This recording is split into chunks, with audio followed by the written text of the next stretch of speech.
Sabda Pandita Ratu kali ini mengetengahkan episode keempat dengan judul Singa Liar Padang Karautan.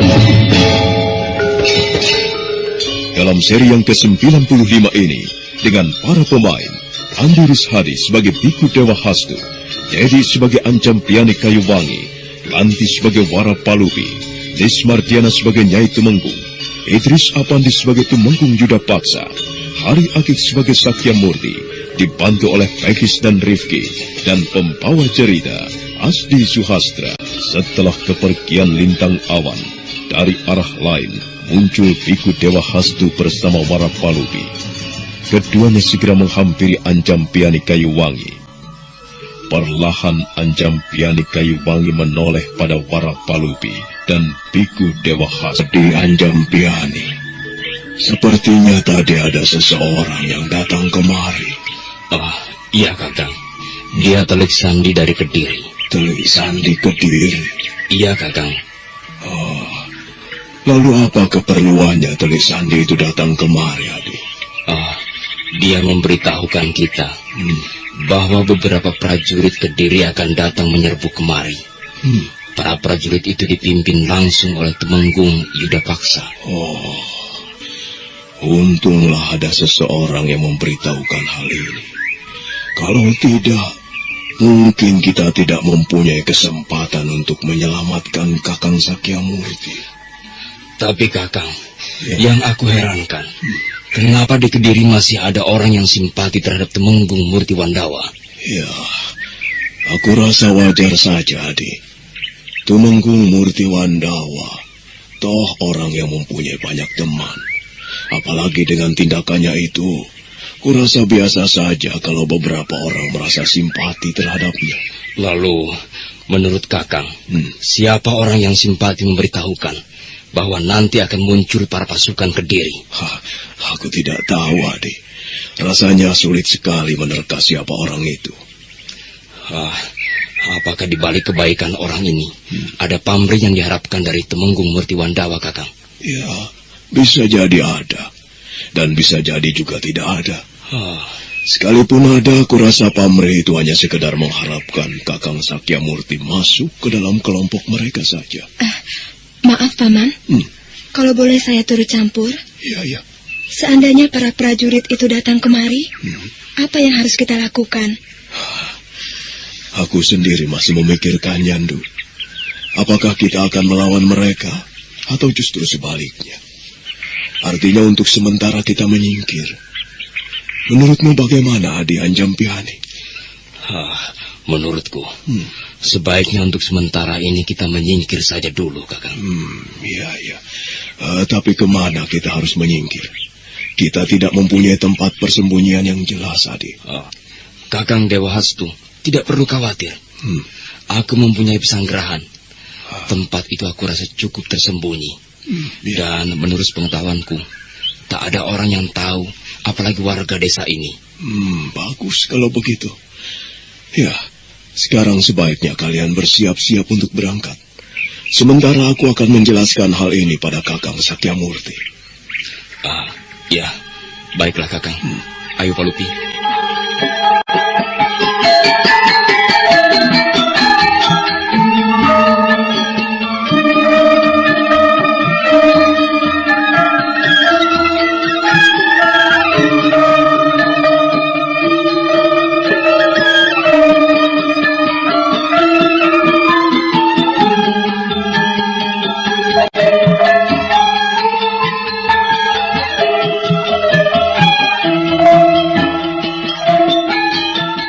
Ancam Piani dan Wara Palupi segera bergegas masuk ke dalam.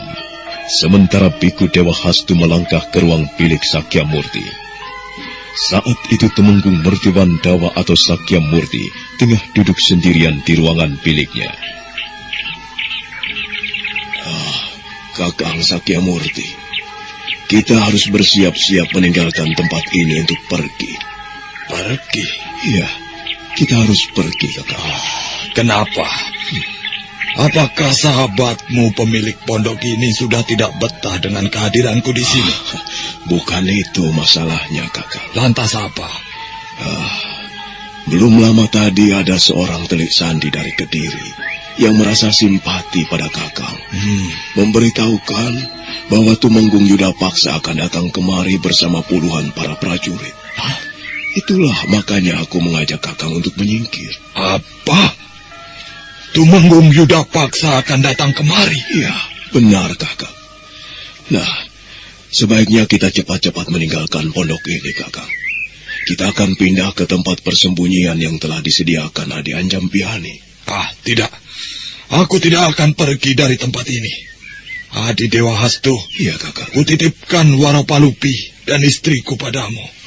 Bawalah mereka untuk menyelamatkan diri. Tidak, Kakang. Aku tidak ingin Kakang mengorbankan nyawa dengan sia-sia. Kakang harus berpikir lebih jernih lagi. Apa kau pikir aku tidak berpikir jernih? Sudahlah, Dewa Hastu. Bawalah anak dan istriku bersembunyi. Aku akan menyambut kehadiran Yudapaksa dan para prajuritnya. Jangan, Kakang. Aku tidak ingin Kakang melakukan tindakan di luar perhitungan. Jumlah para prajurit Kediri cukup banyak. Kalau Kakang tetap memaksa untuk melawan mereka sendirian, itu sama saja artinya Kakang ingin bunuh diri. Aku tidak peduli, Adi Dewa Hastu. Aku mempunyai pilihan sendiri. Sudah. Aku bilang bawa anak dan istriku itu pergi. Jangan hiraukan aku lagi. Kakang Sakyamurti, inikah rasa sadar yang selama ini Kakang renungkan? Apakah dengan mengorbankan diri di tangan musuh adalah cara untuk merubah segala perbuatan yang telah lalu? Tidak, Kakang. Itu bukan perbuatan yang pantas dianggap baik. Tindakanmu ini bukanlah tindakan yang terpuji, Kakang. Kakang harus bisa melawan perasaan Kakang sendiri. Ayolah, Kakang. Cepatlah kita tinggalkan pondok ini sebelum para prajurit musuh datang menggempur. Kakang, sebaiknya Kakang turuti saran Adi Dewa Hastu. Kita memang harus meninggalkan pondok ini. Aku tidak ingin kehilanganmu, Kakang. Bagiku, hanya Kakanglah satu-satunya tempatku untuk mengadu. Seandainya Kakang tiada karena kecerobohan ini, pada siapa lagi aku harus membagi duka ini? Hatiku selama ini cukup tersiksa, Nyai. Dan sekarang saatnya aku melepaskan kepedihan ini. Kalau memang aku harus mati, biarlah mati dalam keadaan seperti ini. Aku tidak menyesal. Perbuatanku sudah terlampau buruk. Biarlah kejadian yang akan kuhadapi ini adalah hukuman bagiku. Tetapi tidak seperti itu caranya, Kakang. Yang Maha Kuasa masih memberikan pengampunan, sekalipun hambanya mempunyai dosa cukup besar. Kalau Kakang mau tobat, bertobatlah dengan cara yang benar, bukan menyerah seperti ini. Aku ini tidak merasa menyerah, Nyai. Mbak Yu Menggung benar, Kakang. Bagaimana Kakang tidak menyerah kalau Kakang akan melawan seorang diri? Kalau Kakang sampai terbunuh, bukankah itu sama saja menyerahkan diri pada nasib? Aku tidak menyerahkan diri pada nasib, Adi Dewa Hastu. Aku melawan, justru aku ingin merubah nasibku selama ini. Aku tidak ingin mendekam dalam kesepian dan kejar-kejaran dosa yang selama ini menguntitku. Dengan melawan mereka, aku rasa ini adalah jalan yang terbaik untukku. Mereka boleh membawaku ke istana, tetapi membawaku bukan dalam keadaan yang masih hidup. Aku bisa dibawa oleh mereka jika aku sudah terkapar menjadi mayat. Kakang, kenapa Kakang harus berhati batu? Apa gunanya Kakang menunjukkan kesombongan, sementara Kakang perlu perlindungan? Tidak, Nyai. Aku tidak butuh perlindungan kalian. Pergilah, Nyai. Jangan hiraukan aku lagi. Bawa Warapalupi dari tempat ini.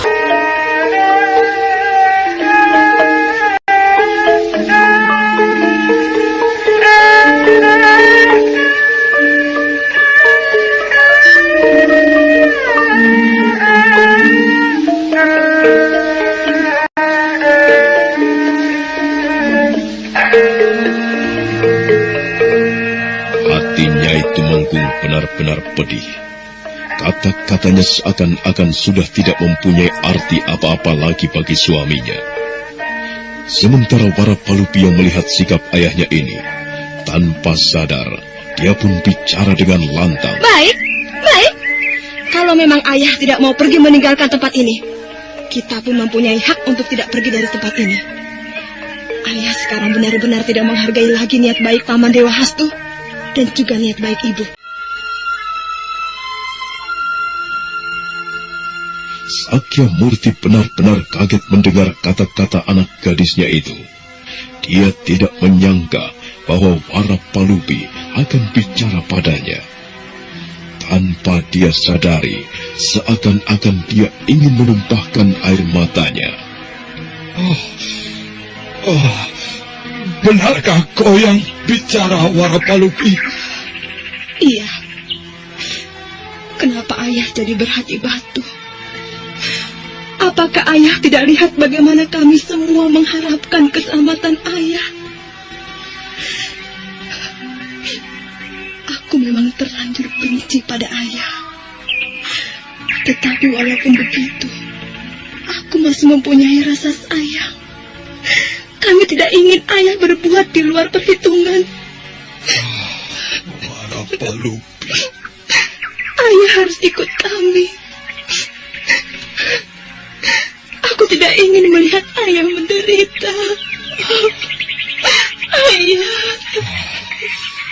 Warapalupi, anakku.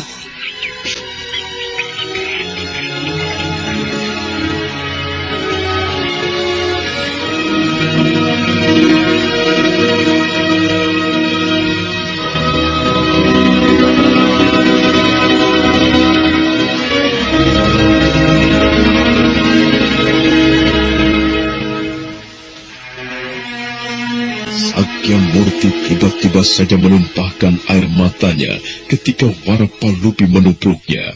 Dia benar-benar tidak menyangka bahwa anaknya akan memeluknya dengan hati yang tulus. Tangis Warapalupi pun tumpah dalam pelukan ayahnya.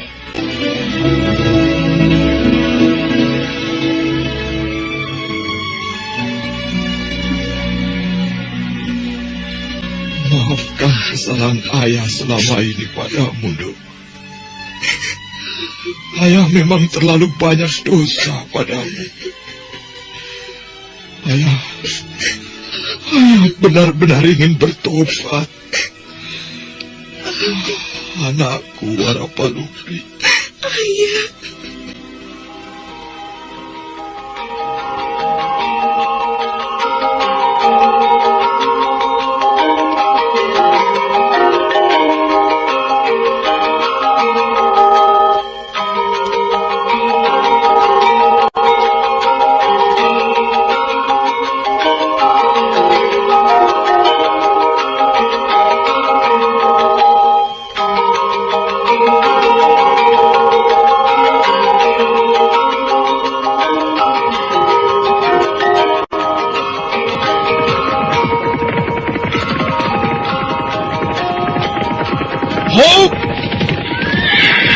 Berhenti!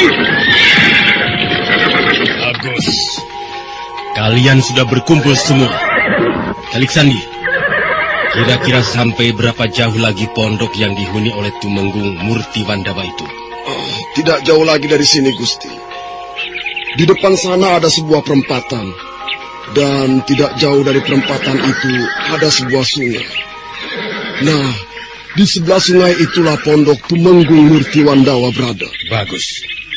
Kalau begitu kita pecah kembali pada kelompok semula. Kita kepung pondok itu dari berbagai arah. Siap, Gusti.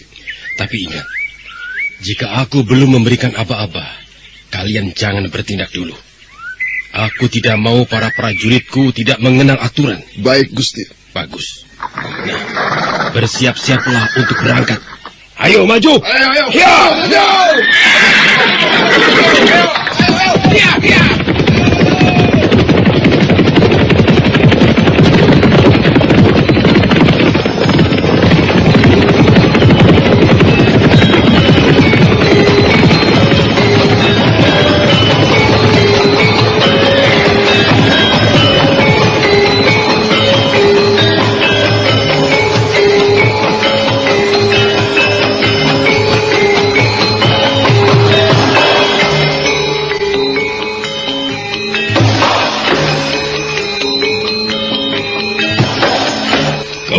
pasukan prajurit itu menyebar dalam kelompoknya masing-masing.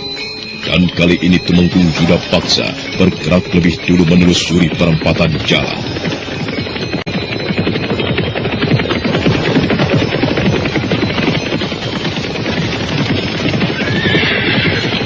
Dan ketika para prajurit Kediri ini mulai mendekati tepian sungai, mereka pun segera meninggalkan kuda mereka masing-masing.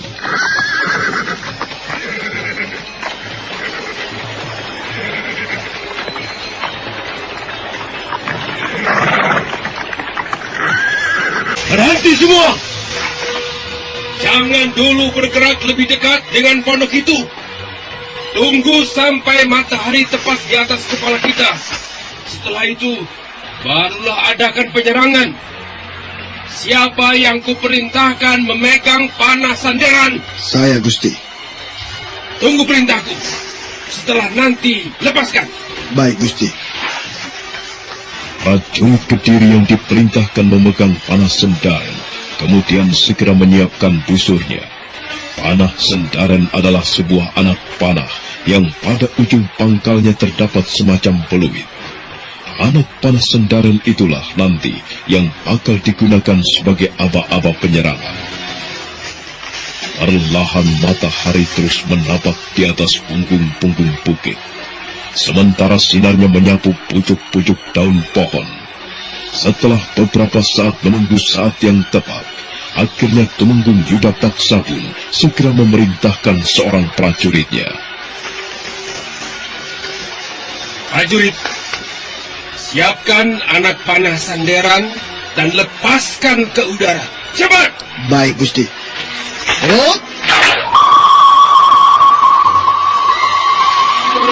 Anak panah sendaran segera melesat ke udara dengan cepat, dan setelah itu Tumenggung Yuda Paksa pun bangkit berdiri sambil berteriak lantang.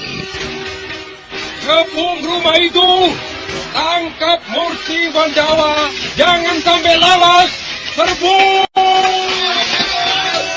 50 orang prajurit Kediri bersenjatakan lengkap segera menyerbu pondok yang dihuni Sakya Murti.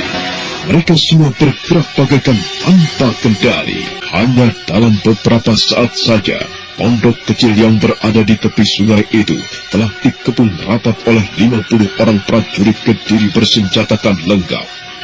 Perlahan Tumenggung Yuda Paksa pun segera melangkah ke pintu depan pondok. Murti Wandawa! Keluarlah kau! Pondok ini sudah dikepung dengan rapat. Kau tidak mungkin bisa keluar dari tempat ini. Ayo! Keluarlah dari pondok itu. Kau harus mempertanggungjawabkan perbuatanmu di hadapan Sri Baginda Kertajaya. Kecil milik Ancam Piani Kayuwangi pun telah terkepung dengan rapat. Semua para prajurit Kediri yang bersenjatakan lengkap siap menerjang pondok kecil itu. Perlahan Tumenggung Yuda Paksa pun melangkah beberapa tindak mendekati pintu. Tatapannya kelihatan tajam berisikan dendam membara. Murti Wandawa, keluarlah kau. Pondok ini sudah dikepung dengan rapat. Kau tidak mungkin bisa keluar dari tempat ini. Kau harus bertanggung jawab atas perbuatanmu di hadapan Sri Baginda Kertajaya. Cepatlah keluar ke barat. Sekalipun Tumenggung Yuda Paksa sudah berteriak dengan lantang, tapi dari dalam pondok juga tak terdengar jawaban. Tumenggung Yuda Paksa semakin geram melihat hal itu. Kurang ajar. Rupanya dia sengaja ingin menantangku. Tapi, aku jadi curiga. Jangan-jangan pondok itu telah kosong. Terik Sandi. Ya, Gusti Tumenggung. Apa kau yakin Murti Wandawa ada di dalam pondok? Saya yakin, Gusti. 2 hari yang lalu mereka masih berada di sini. Tapi coba kau perhatikan. Pondok itu kelihatan sepi, seolah-olah tidak berpenghuni lagi. Jangan-jangan mereka telah menyelamatkan diri. Tidak mungkin, Gusti. Tidak mungkin. Bagaimana mereka bisa tahu bahwa kita akan datang kemari? Sebaiknya kita terjang saja pondok itu, Gusti. Siapa tahu mereka berada di dalam. Baik, aku akan coba memanggilnya kembali. Kalau memang tidak ada jawaban juga, kita harus menggeledah pondok itu. Saya rasa itu cara yang terbaik, Gusti. Setelah berkata demikian pada seorang prajurit Telik Sandi, Tumenggung Yuda Paksa pun segera menoleh ke arah pondok itu. Pondok itu kelihatan sepi sekali, dan sepertinya tak ada tanda-tanda bahwa Murti Wandawa berada di situ. Murti Wandawa, keluarlah! Tidak ada gunanya kau terus mendekam di dalam pondok. Kalau kau tidak juga menunjukkan batang hidungmu, maka jangan menyesal jika aku berbuat kasar terhadapmu. Pondok ini akan kubakar. Kau dengar, Murti Wandawa? Keparat, rupanya kau lebih memilih mati di tanganku ketimbang menyerah dan menghadap Sri Baginda. Baik, Murti Wandawa. Kau lihat baik-baik pasukanku ini. Sebentar lagi mereka akan kusuruh mendobrak pondok Riot ini. Jangan menyesal, Murti Wandawa. Gusti, saya rasa sebaiknya kita suruh saja beberapa prajurit mendobrak pintu. Setelah kita ketahui mereka ada di dalam, barulah kita terjang beramai-ramai. Iya, kalau begitu cepat kau perintahkan 5 orang untuk mendobrak pintu itu. Sementara yang lain harus tetap waspada. Baik, Gusti. Prajurit Telik Sandi itu pun segera memerintahkan 5 orang prajurit pilihan untuk mendobrak pondok Anjam Piani Kayuwangi. Kemudian dengan gesit, 5 orang prajurit itu melompat dan berdiri di depan pintu pondok. Dengan sikap hati-hati, 5 orang prajurit segera masuk ke dalam pondok. Dan setelah mendobrak pintu, tak lama kemudian, seorang prajurit muncul sambil bergegas menghampiri Tumenggung Yuda Paksa. Ampun, Gusti, pondok itu kosong. Sepertinya mereka belum lama meninggalkan pondok.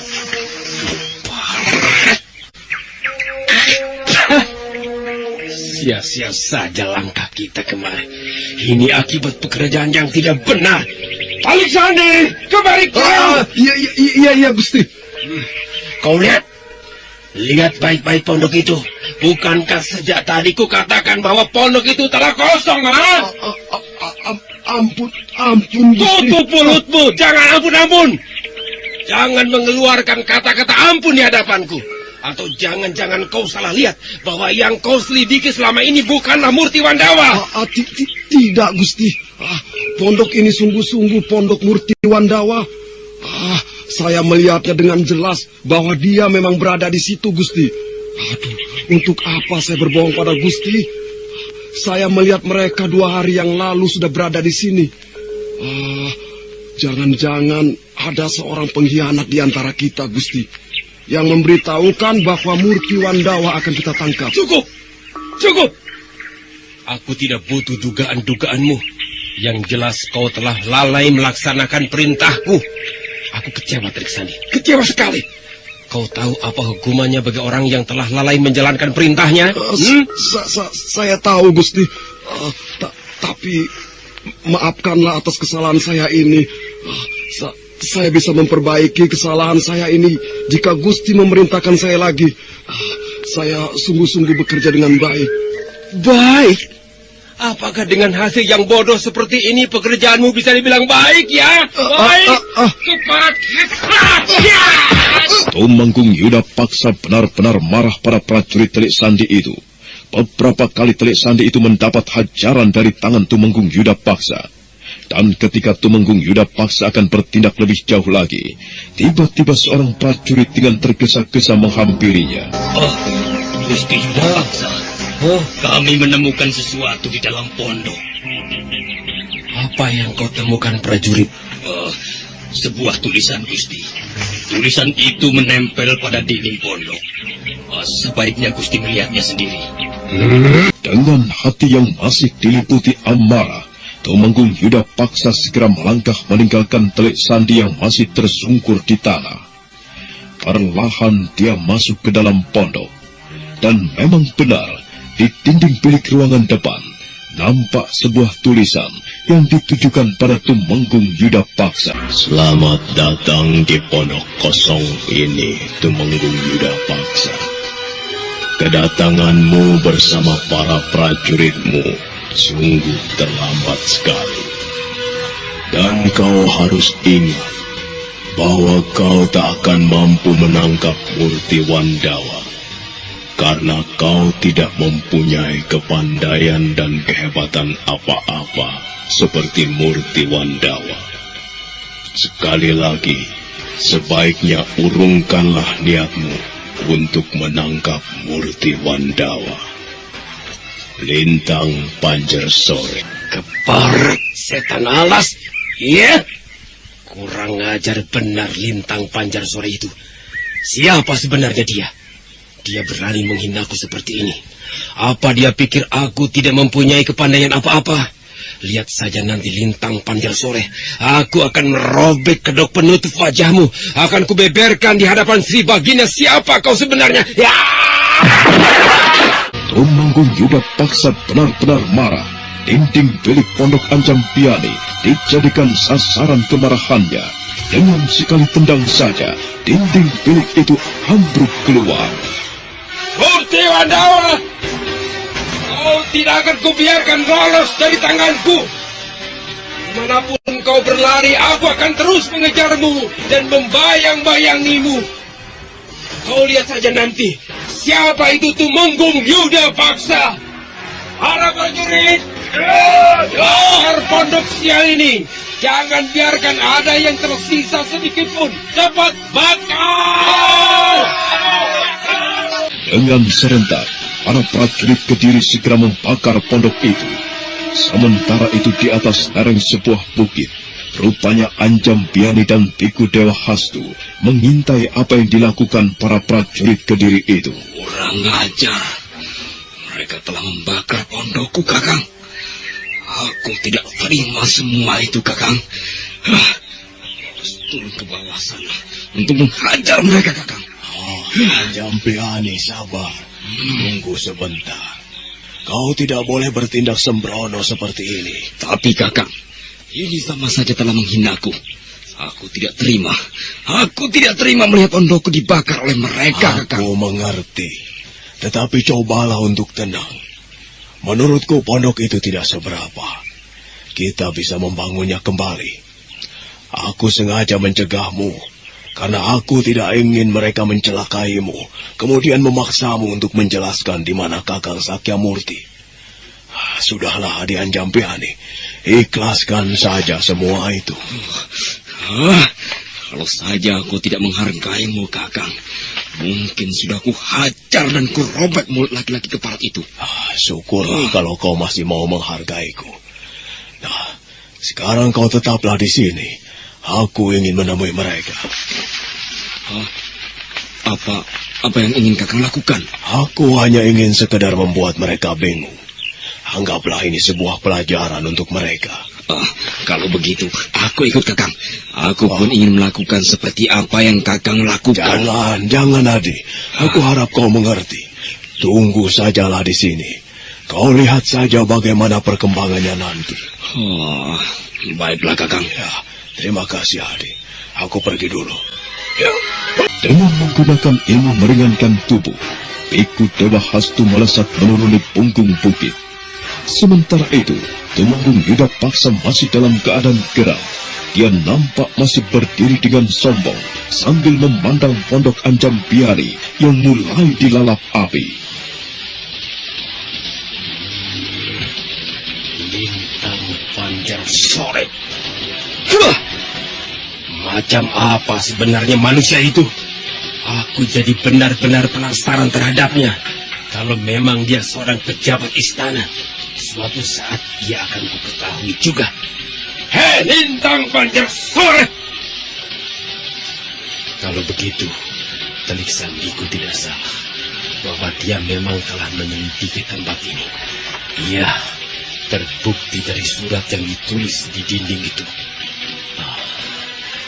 Telik Sandi, bagaimana menurut pendapatmu tentang kegagalan ini, ha? Saya kira usaha kita telah digagalkan oleh seseorang, Gusti. Menurut dugaan saya, Lintang Pancersore lah yang memberitahukan pada Murti Wandawa bahwa dia akan diserang. Lalu menurutmu siapa Lintang Pancersore itu, ha? Apakah ia Senopati Kebodampit atau Senopati Rudro Bondo atau barangkali kau mempunyai dugaan lain pada para Senopati Kediri, ha? Saya tidak bisa menerkanya sembarangan, Gusti. Saya takut salah sangka. Jika manusia itu belum tertangkap, semua rencana-rencana kita pasti akan selalu menemui kegagalan. Aku benar-benar murka terhadap orang itu. Murka! Kita memang harus mulai menyelidikinya, Gusti. Jika didiamkan terus-menerus, hal ini bisa membahayakan kedudukan Gusti sebagai Tumenggung. Iya, bisa jadi dia mengincar-incar kedudukanku. Dan jika tiba-tiba dia mendapat kepercayaan sebagai Tumenggung, suasana Kediri pasti akan semakin bertambah runyam.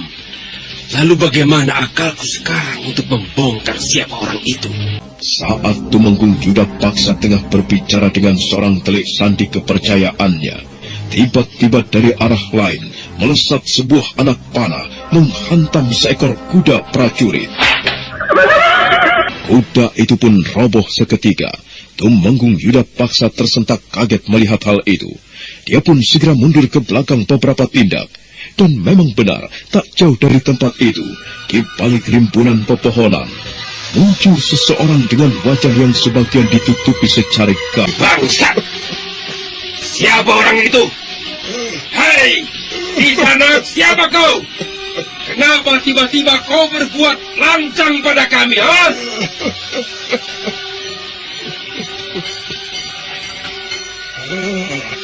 Tumenggung Yuda Paksa. Apakah kau tidak bisa mengenali siapa aku?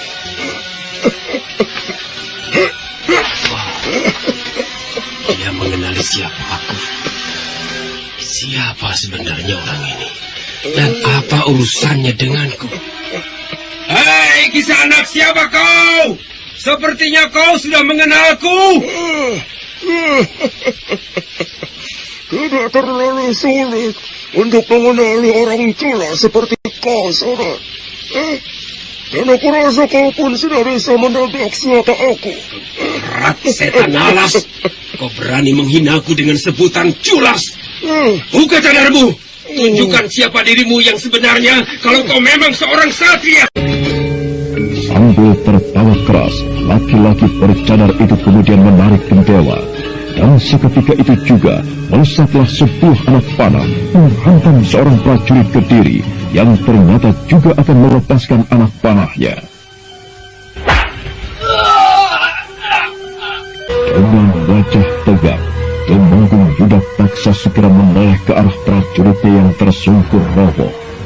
Hatinya jadi berdebar kencang. Perlahan dia pun mundur beberapa tindak ke belakang. Itulah akibatnya. Kita ingin coba-coba terhadapku. Kisanak, kita tidak mempunyai urusan. Sebaiknya menyingkirlah dari tempat ini. Siapa bilang kita tidak mempunyai urusan?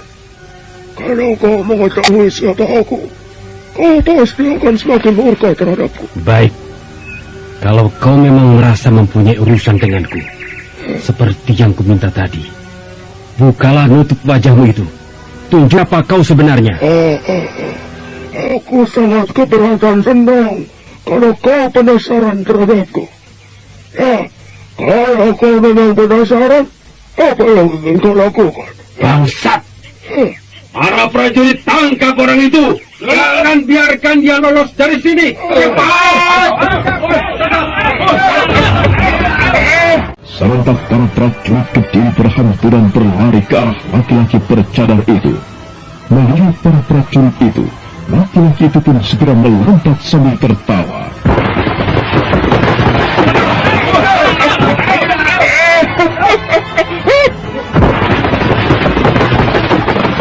Hajar terus! Jangan biarkan dia lolos! Para prajurit Kediri segera mengejar laki-laki bercadar itu. Sementara laki-laki bercadar itu melompat menerobos semak belukar yang rimbun. Kemudian menguap di telan rimbunan pohon-pohon kecil. Kejar dari sebelah sana! Tadi aku melihat dia menerobos semak-semak ini. Ayo! Ragu aja. Siapa sebenarnya laki-laki itu? Apakah dia orang yang bernama Lintang Panjar Sore? Tidak mungkin. Menurut telik sandiku, Lintang Pancarsori adalah seorang senopati Kediri. Kalau kulihat dari sosok orang ini, di istana Kediri tidak ada yang mirip salah satu senopatiku. Sial, membuat otakku mumet saja. Ayo, kejar saja! Ayo, kejar! Apa yang kita kejar?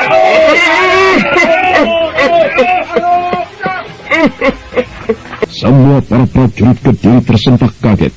Mereka ternyata telah dikecoh oleh laki-laki bercadar itu. Seorang laki-laki bercadar sudah berdiri tak jauh dari hadapan Tumenggung Yuda Paksa. Bagaimana Tumenggung Yuda Paksa? Apakah kau masih penasaran terhadapku?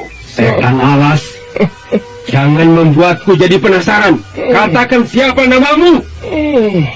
Apakah aku perlu menyebutkannya, Yuda Paksa? Kau tidak perlu mempermainkan aku. Menyebutkan namamu itu lebih baik, agar kematianmu tidaklah menjadi orang yang misterius. Ayo, katakan siapa namamu. Baiklah, baik. Sekarang kau dengar yang jelas, agar kau pun tidak mati penasaran. Namaku Lintang Pancarsori. Tumenggung Yuda Paksa tersentak kaget ketika laki-laki bercadar itu mengatakan bahwa ia adalah Lintang Pancarsori.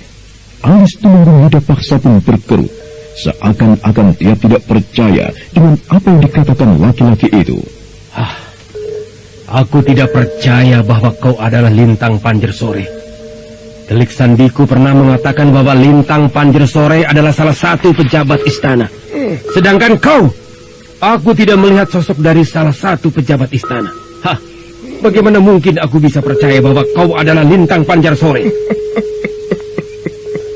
Itu terserah kau, Yuda Paksa. Yang jelas aku mengatakan yang sebenarnya. Aku tidak percaya sekalipun kau mengatakan bahwa kau bicara yang sebenarnya. Lalu apa maumu sekarang? Buka cadarmu dan tunjukkan wajahmu yang sebenarnya. Tidak semudah itu. Aku bisa menuruti keinginanmu. Kalau aku buka cadar ini, itu sama saja percuma. Percuma aku menyembunyikan siapa diriku sebenarnya. Sudahlah, tidak paksa. Kau tidak perlu mengetahui siapa aku sebenarnya. Bangsat! Jangan membuat kemarahanku semakin memuncak di sana. Aku bisa mencabik-cabik tubuhmu sampai lumat. Aku percaya kau memang orang hebat, tidak paksa. Dan aku tahu sampai sejauh mana ajian yang kau miliki. Cukup! Aku tidak butuh kata-katamu. Baik, kalau kau memang tidak mau membuka cadarmu, sekarang aku mau tahu lagi. Apakah kau yang menolong Murti Wandawa di halaman istana raja itu? Jawab, bangsat! Aku tidak butuh tertawamu. Kelihatannya kau bertambah geram saja, tidak paksa. Luar biasa. Ternyata bukan hanya jabatanmu saja yang membuat orang mundur, tetapi amarahmu pun cukup membuat orang lemah, mati ketakutan.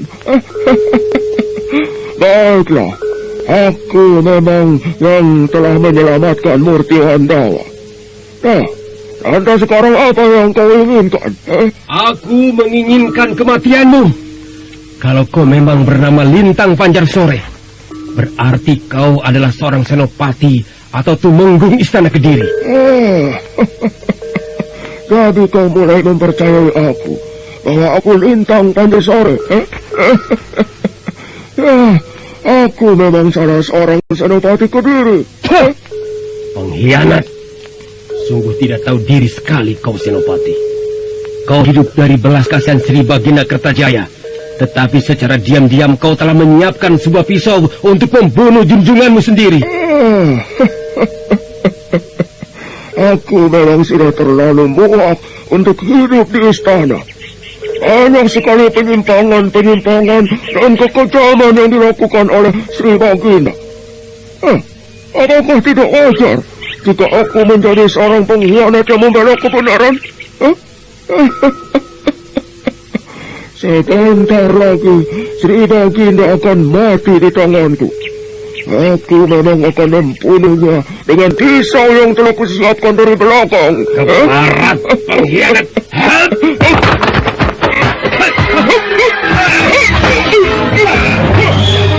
Tumenggung Budak Paksa benar-benar geram. Dia terus menerjang laki-laki bercadar itu dengan serangan yang mematikan. Tetapi ternyata laki-laki bercadar itu mempunyai kepandaian yang sangat tinggi. Dia berkelana dengan mudah ke sana kemari, menghindari pukulan Tumenggung Budak Paksa. Para prajurit yang masih berada di dalam rimbunan semak-semak kembali berhamburan keluar. Mereka semua berlari ke arah tempat berkelahinya Tumenggung Budak Paksa dengan laki-laki bercadar. Tapi ketika para prajurit itu mulai mendekat, tiba-tiba saja Tumenggung Budak Paksa melompat mundur sambil berteriak. Mundur! Mundur! Siapa yang menyuruh kalian maju semua? Siapa? Keparat! Sekarang kalian minggir. Kalau aku tidak memerintahkan kalian untuk maju atau menyerang, jangan coba-coba melakukan tindakan apa-apa. Aku tidak ingin pekerjaanku yang satu ini dicampuri oleh siapa-siapa. Aku ingin mencabik-cabik tubuh manusia pengkhianat ini sendiri. Cepat minggir!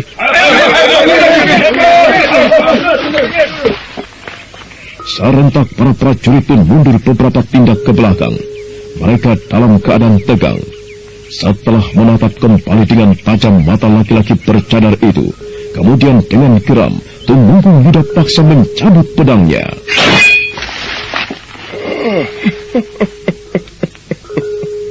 Sepertinya kau semakin penasaran untuk membunuhku, Budak Paksa. Sungguh sayang sekali, aku tidak bisa melayanimu saat ini. Hei! Apakah kau takut mati di tanganku, pengkhianat? Mati bagiku bukanlah hal yang menakutkan, Budak Paksa. Aku menghindar darimu karena aku masih mempunyai tugas yang penting. Dan tugas ini masih membutuhkan waktu yang panjang. Nah, selamat tinggal, Budak Paksa. Bangsat keparat! Jangan lari kau, pengkhianat! Kejar orang itu! Cepat kejar! Pedebab busuk. Ternyata aku dipermainkan olehnya. Suatu saat jika aku bertemu dengan laki-laki itu lagi, maka jangan harap dia akan selamat dari tanganku.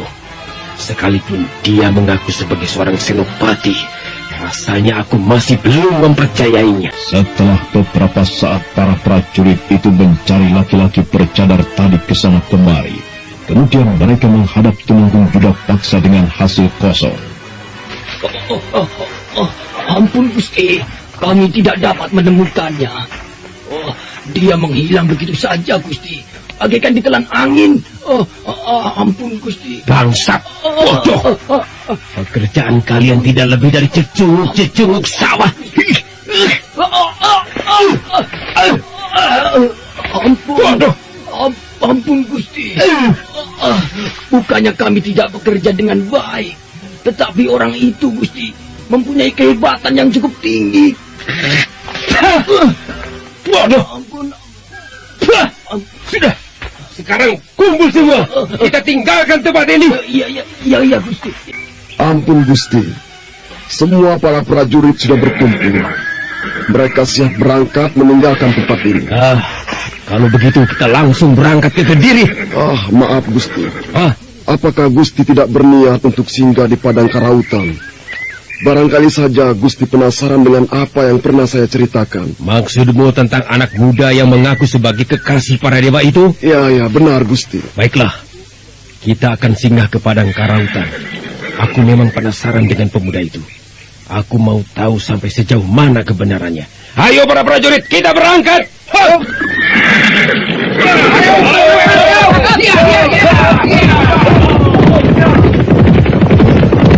Kecewa dengan hasil yang hampa. Sementara itu, rupanya laki-laki bercadar masih berada di tempat itu.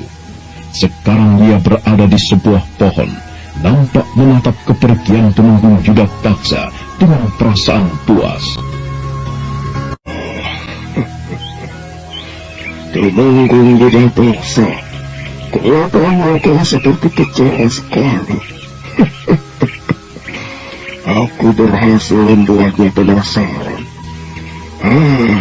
Tidak kusangka dia begitu sombong dan besar kepala.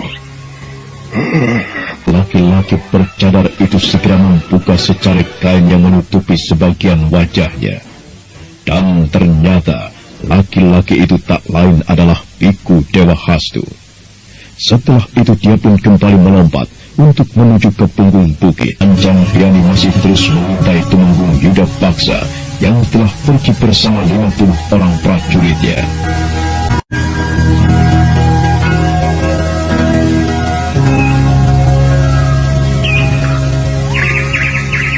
Oh, Kakang Dewa Hastu telah mengecoh para prajurit Kediri itu.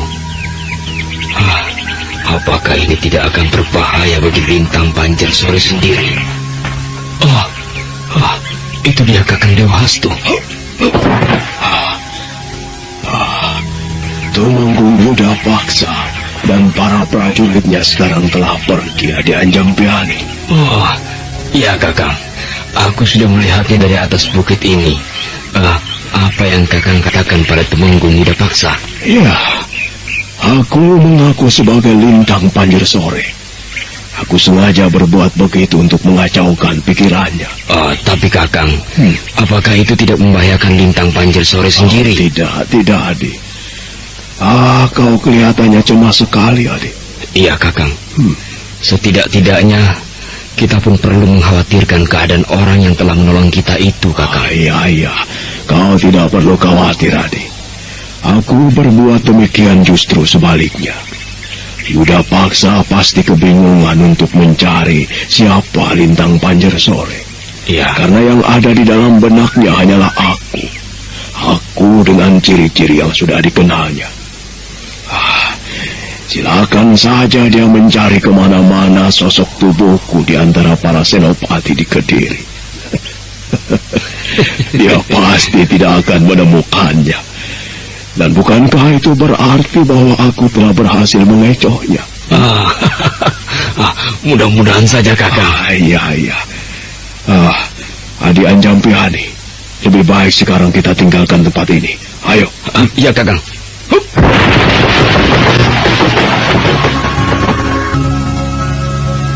Matahari terus merambat menapaki pucuk-pucuk pohon. Udara lepas menjerat hembusan angin yang semilir. Tanpa terasa, sekarang matahari telah berada di sisi barat dengan sinar yang mulai temaram.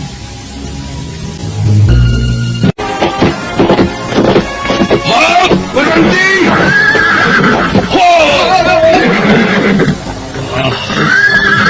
Inikah daerah yang kau maksud dengan padang karautan itu, Telik Sandi? Benar, Gusti. Tempat inilah yang bernama Padang Karautan. Lalu di mana bersemadinya orang yang mengaku sebagai kekasih dewa-dewa itu? Dia berada di sebelah timur sana, Gusti. Tidak jauh dari sini. Aku harap keteranganmu yang kedua ini tidaklah mengecewakan aku, Telik Sandi. Percayalah, Gusti. Kali ini keterangan saya tidak akan membuat Gusti Tumenggung kecewa. Laki-laki yang mengaku sebagai kekasih para dewa itu ada di sana sedang bersemadi. Baik, kalau memang demikian, kita akan segera menangkap anak muda itu. Kita akan aduk-aduk padang karautan ini. Apakah kalian semua sudah siap untuk menjalankan tugas? Bagus! Serentak para prajurit itu berteriak dengan tegas. Mereka nampak masih berada di punggung kudanya masing-masing sambil mendengarkan perintah yang akan dilakukannya. Sementara itu, Kalswara rupanya tengah mengintai dari balik semak-semak yang tak jauh dari para prajurit Kediri itu berada.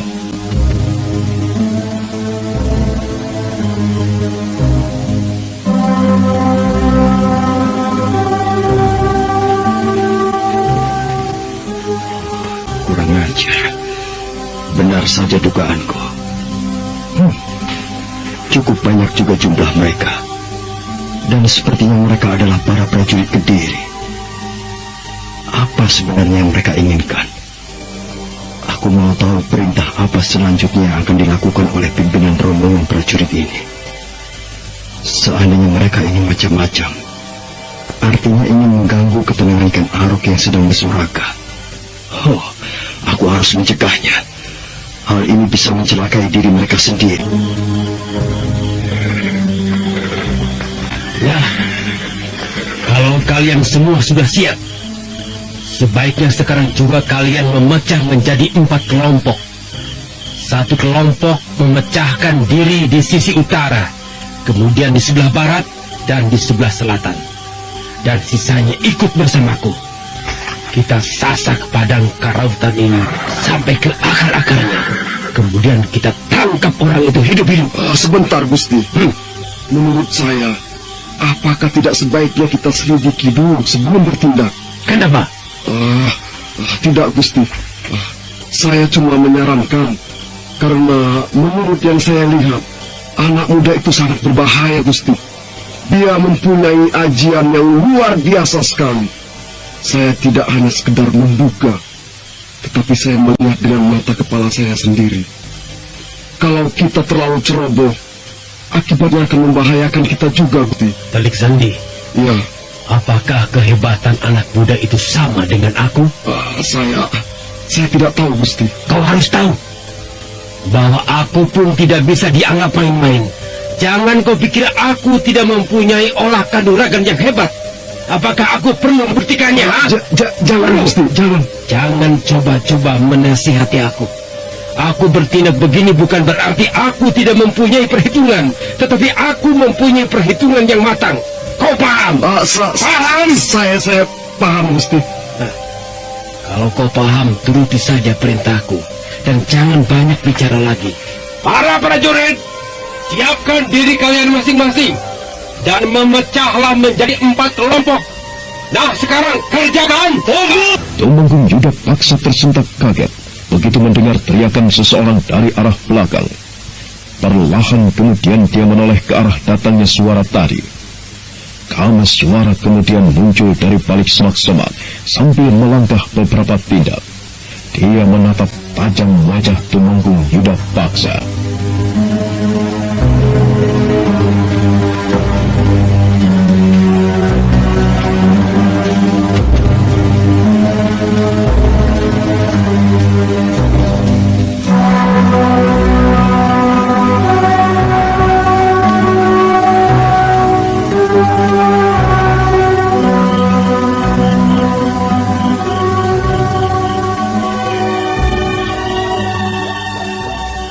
Kalian tidak bisa bertindak seenaknya di daerah padang karautan ini. Siapa kau anak muda?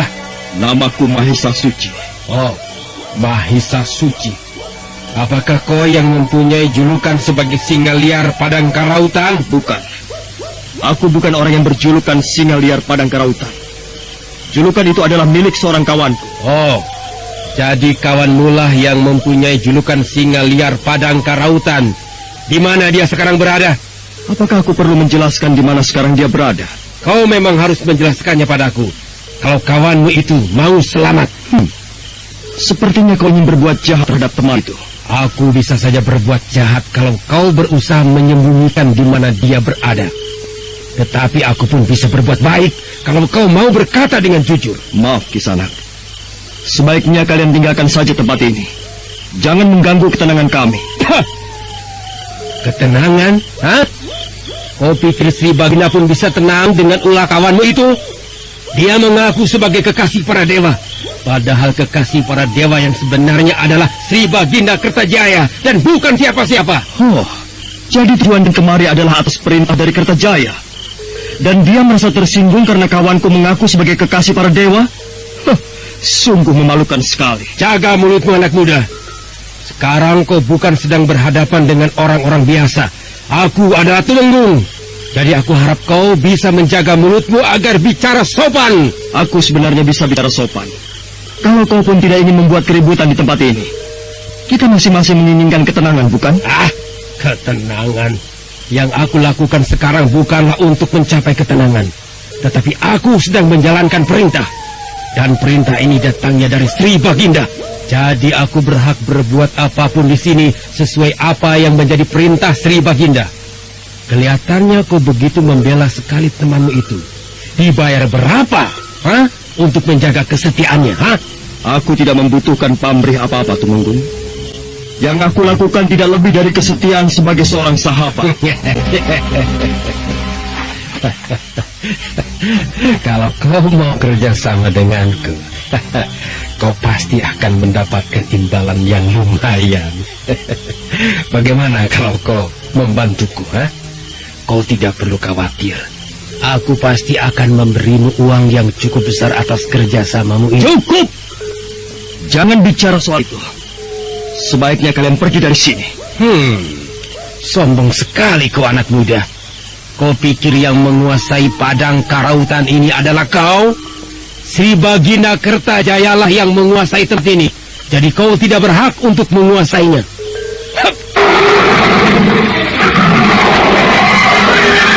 Baru saja dia turun dari punggung kudanya, tiba-tiba saja dia dikejutkan dengan suara auman seekor singa. Semua para prajurit Kediri yang berada di situ jadi bergidik ketakutan. Mereka saling pandang. Suara apakah itu? Anak muda, kau tahu suara apa itu tadi? Kedengarannya seperti suara auman seekor singa. Itulah teriakan temanku. Dialah yang berjuluk singa liar padang karautan. Dahsyat sekali kedengarannya suara itu. Tapi apakah kemampuannya seperti suara yang dimilikinya? Jangan-jangan temanmu itu hanya sekedar singa ompong. Kau boleh mencemooh kawanku. Tapi kalau kau sudah mengetahui siapa dia, maka kau tidak akan bisa berbuat apa-apa lagi. Aku bukan anak kecil yang mudah kau gertak, anak muda. Sudahlah. Kalau kau memang tidak ingin memberitahukan di mana dia berada, aku akan segera menyuruh para prajuritku untuk menggasak tempat ini. Nah, sekarang minggirlah. Tidak. Aku tidak akan menyingkir sebelum kalian yang menyingkir lebih dulu dari tempat ini. Kau jangan coba-coba mencari penyakit di hadapanku, anak muda. Aku tidak main-main. Kalau kau tidak main-main, begitu juga dengan aku. Kalau kau mau menangkap temanku, maka akulah yang akan mencegahnya. Jadi kau bermaksud untuk melawanku?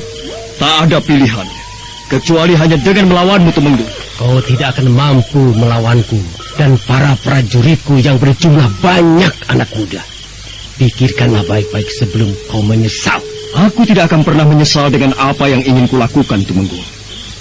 Sebaiknya dengarkan saja kata-kataku ini sebelum terlambat. Wajah Tumenggung Budak paksa jadi merah padam mendengar kata-kata Kameswara yang seolah-olah merendahkan kehebatannya. Perlahan dia melangkah mendekati Kameswara. Ditatapnya lagi lebih dalam wajah anak muda yang berada di hadapannya itu. Nah, saudara pendengar, bagaimanakah kisah selanjutnya? Untuk mengetahui jawabannya, nantikanlah kelanjutan kisah ini dalam seri berikutnya.